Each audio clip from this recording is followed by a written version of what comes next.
बिस्मिल्लाहिर्रहमानिर्रहीम। अस्सलाम वालेकुम। आप देख रहे हैं यूट्यूब चैनल आम सी बातें। तहरीक लब्बैक के खिलाफ एक और साजिश, इलेक्शन कमीशन में नई जमात रजिस्टर्ड हो गई। इस वीडियो में हम इसी के मुतालिक बात करेंगे। नाज़रीन कराम, कल से सोशल मीडिया पर एक खबर चल रही है कि तहरीक लब्बैक इस्लाम के नाम पर एक नई जमात रजिस्टर्ड हुई है और तासुर ये दिया जा रहा है कि इस जमात को तहरीक लब्बैक पाकिस्तान के खिलाफ खड़ा किया गया है। तो आज इसी हवाले से नादिर बलोच साहब ने भी एक ट्वीट किया है। तो नादिर बलोच साहब फरमा रहे थे कि तहरीक लब्बैक पाकिस्तान से अलहदा होने वाले डॉक्टर आसिफ जलाली साहब ने एक नई जमात तहरीक लब्बैक इस्लाम इलेक्शन कमीशन में रजिस्टर करा दी है। तो नाज़रीन कराम, यहाँ पर अहम बात यह है कि क्या डॉक्टर आसिफ जलाली साहब आज तहरीक लब्बैक पाकिस्तान से अलहदा हुए हैं?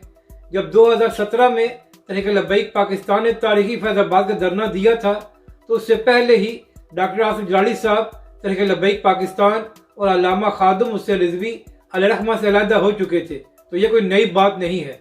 और दूसरी बात यह है कि 2018 के इंतखाबात में डॉक्टर आसिफ जलाली साहब ने हिस्सा भी लिया था और उनकी जमात भी थी।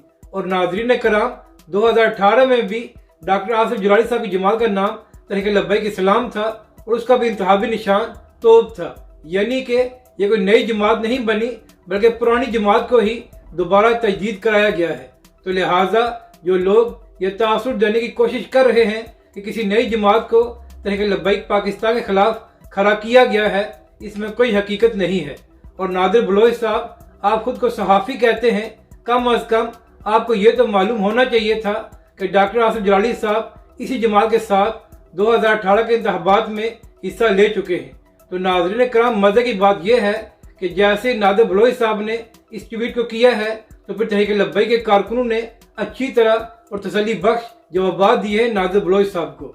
अपनी राय का ज़रूर इजहार करें कि आपको ये वीडियो कैसी लगी और हमारे इस चैनल को भी सब्सक्राइब करें।